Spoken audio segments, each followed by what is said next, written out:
Hey y'all, Scott Horton here, inviting you to check out wallstreetwindow.com. It's a financial blog written by former hedge fund manager Mike Swanson, who's investing in commodities, mining stocks, and European markets.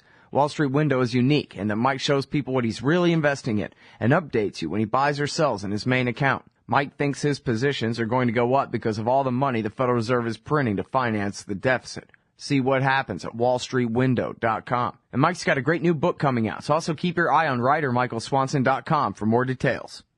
All right, y'all, welcome back to the show. I'm Scott Horton. The website is scotthorton.org. Keep all my interview archives there, more than 2,700 of them now, going back to 2003. Now our next guest is the great Philip Weiss from the Mondoweiss blog. Welcome back to the show. How are you doing? Great, man. How you doing? I'm doing real good. Great to talk to you again. Yeah, it's good. It's good. All right, so first of all, you keep a hell of a great website, and you've got a great stable of writers here, and I sure hope that people will, bookmark this RSS feed and all that high-tech stuff. Oh, well, yeah, sure. You deserve it. Appreciate it. Okay, so first of all, I was hoping I could ask you about the outcome of the recent Israeli elections and news stories beginning to trickle through about they're starting to form their coalition, and I was wondering if you could do a little bit of explaining who's who and what it's looking like there. Yeah, the big question in the Israeli election was whether Netanyahu, who called the elections early for late January, whether he would be able to maintain his coalition, and it looks like he will be able to. It had been thought that his coalition would include right-wing, a surging right-wing settler party called the Israel Home Party, and headed by this guy Naftali Bennett, who's a rising star of Israeli politics. Well, it probably will include Naftali Bennett, but it will include the latest surge candidate, a centrist named Yair Lapid, so it's been the centrist Lapid revived a party that had sort of fallen, no one really cared about, but he revived it, and it's called There Is a Future, the party, and the liberal Zionists in the United States and people who want a peace process and two-state solution are grasping onto this in the hope that Yair Lapid's gaining 15 seats will mean that he's going to drag Netanyahu to the left. Well, it looks like Netanyahu will make a coalition with Yair Lapid and Naftali Bennett, but it's not going to drag him anywhere to the left. Netanyahu doesn't believe in a Palestinian state. 4 years ago, he mentioned a Palestinian state, said that there should be one in one speech at Bar-Ilan University, but since then he's done nothing but just continue to build settlements in the West Bank. And Naftali Bennett said that speech doesn't mean anything. We don't agree with it. He doesn't believe in it, and that's not our future. Right. That's what Bennett said back when he worked for Netanyahu? Oh, Bennett said that recently. That's what he said still. Yeah. Yeah, Bennett said lately, hey, there's no such speech. That speech, yeah, he gave that speech. It was lip service. It's not going to happen. Right. And that's his opposition, right? So in other words, he's like giving Netanyahu credit. Oh, come on, I know that he didn't mean that. Yeah, exactly. He said it's not happening. He didn't mean that, and he said directly to Netanyahu, "You bring up that speech, you put it as part of your platform, and your coalition falls apart." So that's the big hope now in the West among people who want a two-state solution. They say that if Obama just puts a little pressure on Netanyahu to the point where he says, "Yeah, I believe in a Palestinian state," then the coalition will fall apart. The right wing will be disgraced, and the surging center in Israeli life will come out and say, "We want a Palestinian state." I don't think that's going to happen, but that's the hope. Yeah, boy. I mean, it sounds pretty far-fetched when you put it like that, but I don't know a better way. Well, first of all, can you explain to me what's the difference between this guy Bennett's party and, say, Avigdor Lieberman's Yisrael Betanu or whatever, because they're basically secularist, right-wing nationalist types, right? Or not? Yeah, I'm not quite sure of the difference. I mean, I think Betanu Yeah, but Yisrael Beiteinu has a longer pedigree, but Naftali Bennett is firmly. The thing about his party is that it's just more open about there's never going to be a Palestinian state, and we need to annex the land of the West Bank, and so it's more. So Lieberman never really was saying that, right? He always talked about land swaps and this and that kind of thing. He gave lip service to the two-state agenda, Lieberman did, as foreign minister. But Bennett is just baldly out there. It's the racism is even more frank than it was under Lieberman, and the settler constituency is even more naked than it is for Lieberman. So I think it's a refinement of that right-wing racist tendency that wants to transfer Palestinians, move them out of their land, which, of course, is a great tradition of Israeli history. Right. Well, let's get back to that in just a second because, of course, there's certainly a lot to cover there. But the guy, Lapid, now he's the TV star guy that just got into politics, right? Yeah, he's very, they say he's charismatic. But then have there already been talks, or all indications are he's not going to be part of the coalition? He'll be in the opposition. No, I thought he was going to be part of the coalition. I'm sorry, I'm misunderstanding. I thought that the coalition was going to be more toward Bennett. Bennett's going to be in the opposition. Oh, no. The thing is that there is no contradiction in the end. That's the key to Israeli politics. Is that first of all, the point is that even though he's centrist, even though Lapid has indicated we need to reach an agreement with the Palestinians, indicating that they should have a state by such comments, even though he is this, the two-state hope, he will join a party with far right because they're all Jewish parties. That's one thing that people don't understand about Israel, is that they don't want to make a coalition with any Arab parties. There's 20% of the population is Palestinian Arab, and a lot of them vote in the elections. But it's just like Mississippi back in 1964. When they go to the nominating convention in Atlantic City that year, the Democratic convention, they didn't have blacks in the delegation. And so it's segregationist. And what you'll see in this coalition that they're creating in Israel is they won't have Palestinian parties in there. 20% of the population is disenfranchised from jump. And Yair Lapid, the centrist, has already said that he wants to join a party with Netanyahu. Now, will he drag Netanyahu to the left?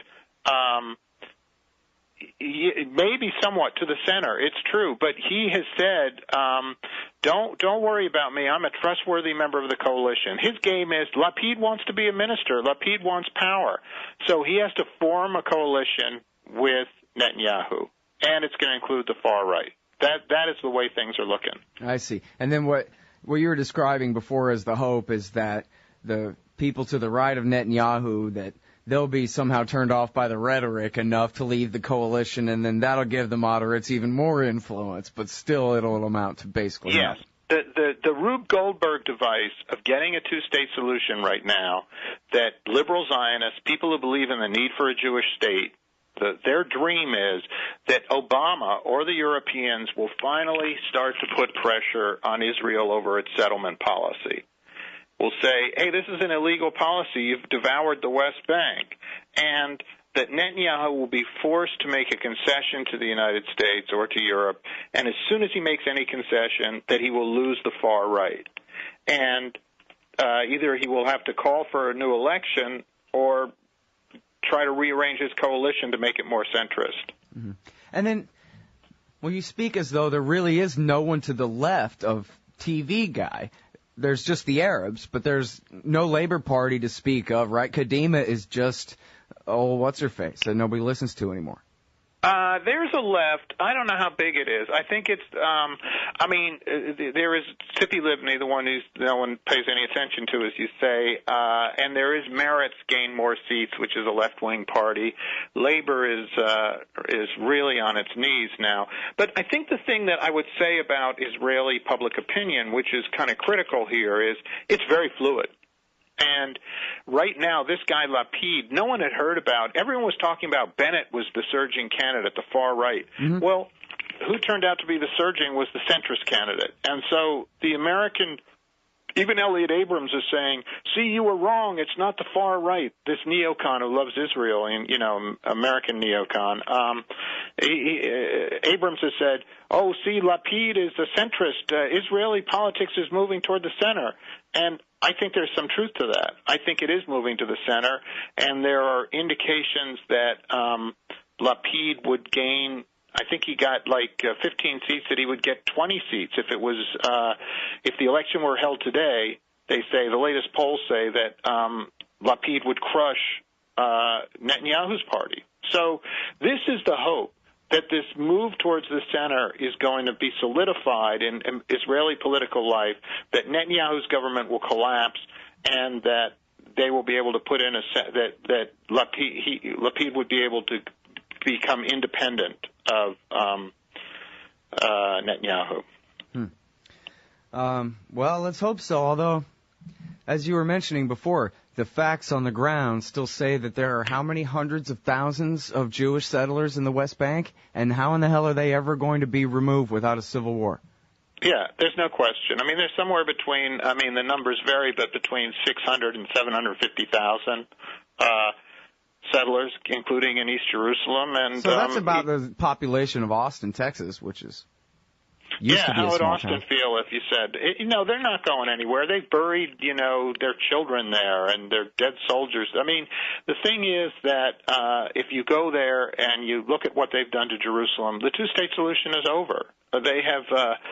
They've destroyed it. There's just no way that you are going to be able to carve a viable Palestinian state. If someone could prove it makes a great red herring, though, doesn't it? Instead of confronting that truth and moving on from there, we'll just talk about two states forever until there's just, nothing but sand for the Palestinians to live on and starve. Exactly. It is a total, it's an indulgence of the Israeli right wing that this is even, that people say there could still be a two-state solution, rather than reporting the reality. And so there's no reflection whatsoever of the conditions of Palestinian life. There's no reflection of the fact that kids grow up there, millions of kids grow up there, being able to see the Mediterranean Sea from their rooftops and not being able to go to the Mediterranean Sea.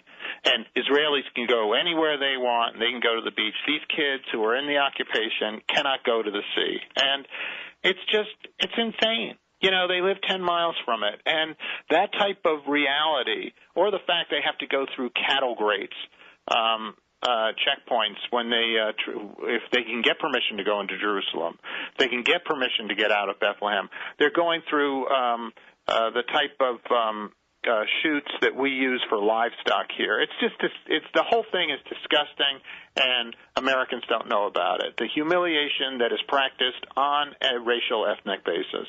Yeah. Well, no, I completely agree, especially with that last sentiment. Just remembering myself growing up watching TV, they never explain on TV, which is how the general public learns about things like this. They never explain in a movie. Well, this land was conquered back in 1967, and the people there still live there, but they're occupied and they're under foreign martial law, like the occupation of Iraq, only for 47 years. They never, ever explain that. You have to read about it. You have to want to know. Yeah, and you know what? How many times have you heard that Iraqis don't deserve to have a government because their people practice suicide bombing against occupiers? We've never heard that. We lost a lot of soldiers to suicide bombing when we were occupying Iraq. And, Americans sort of understood that was it was a horrible price, but that it was the result of occupation.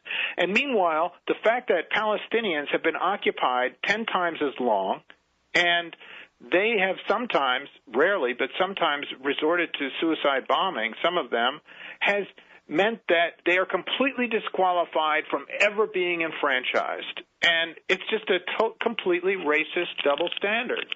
And it reflects the Israel lobby in our politics. Right, yeah, because, of course, America is the 800-pound gorilla in the whole thing.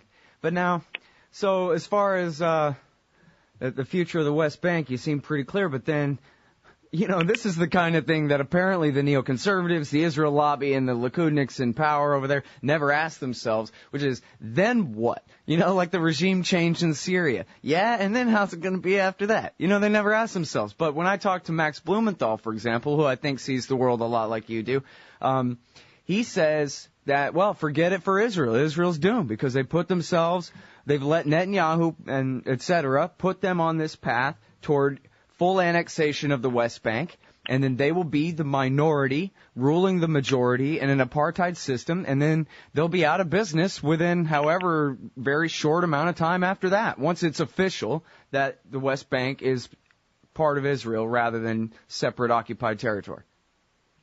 I think it's a very reasonable scenario that he's offering, and one that even lovers of Israel, which is, Max is not, have said is a likelihood.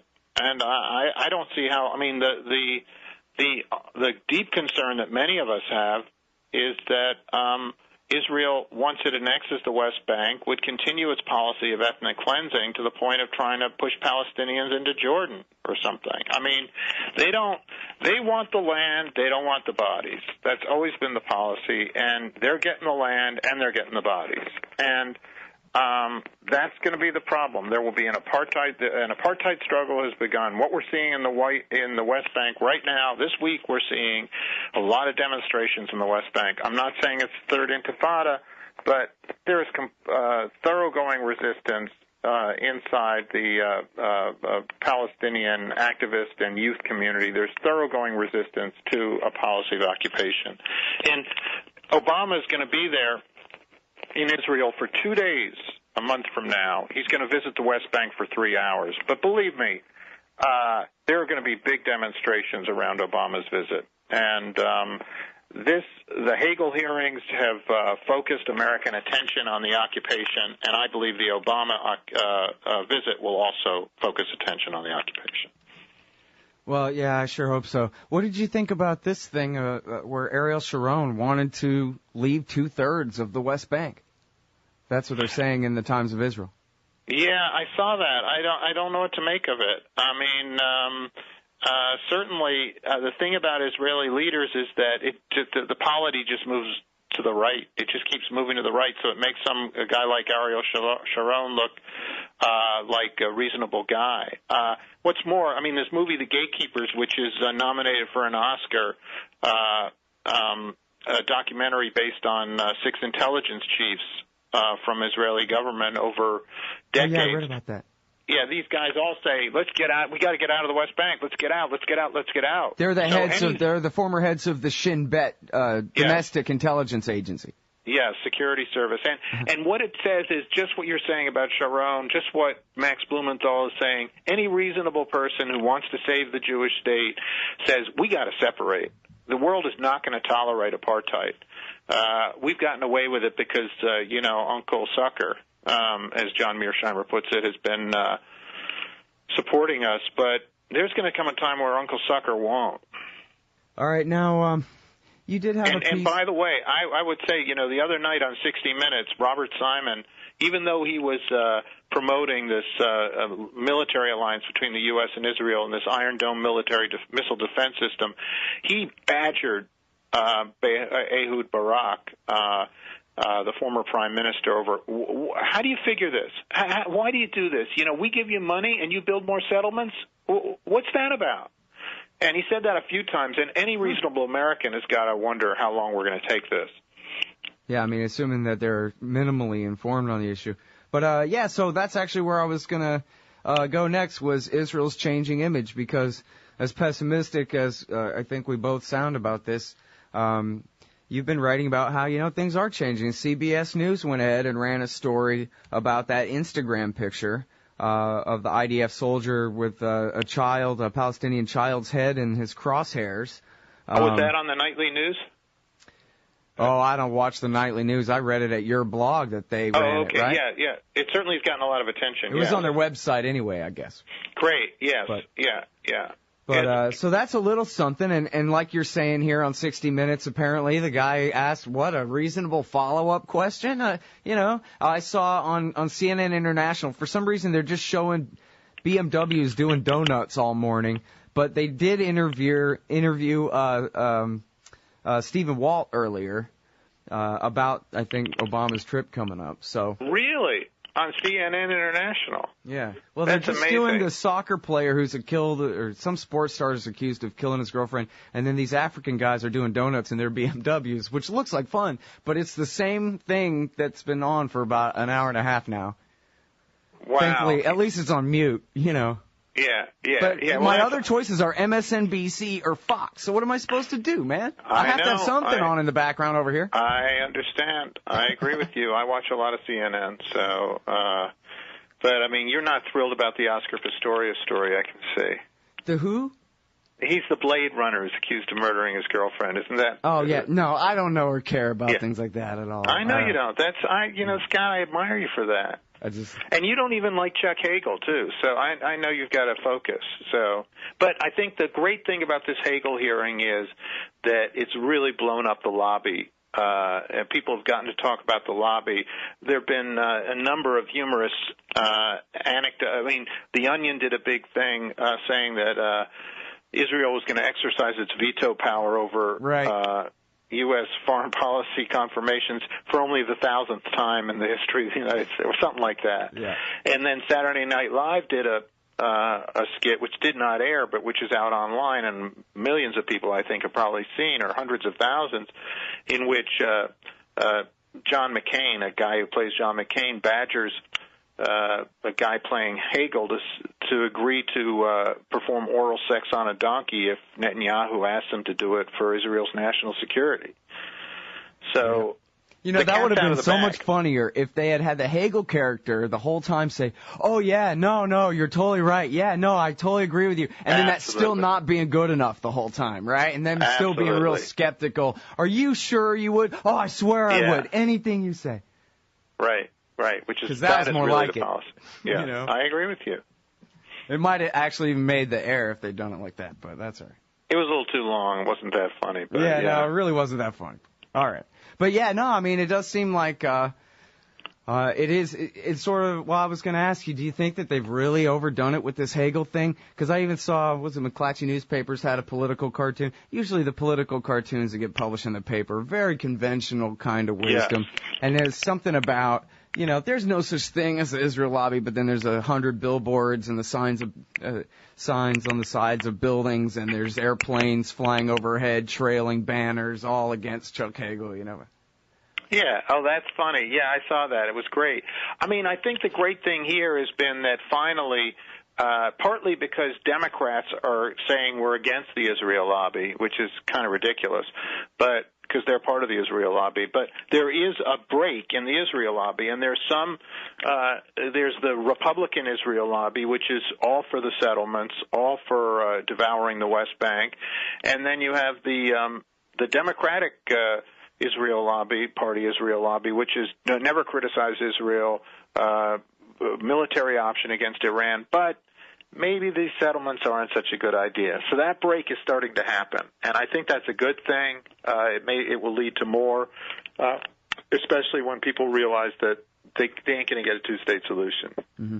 Yeah, I mean, if it, like you were saying before, if it just leads to more discussion of the issue, that would be a nice step forward. Huge.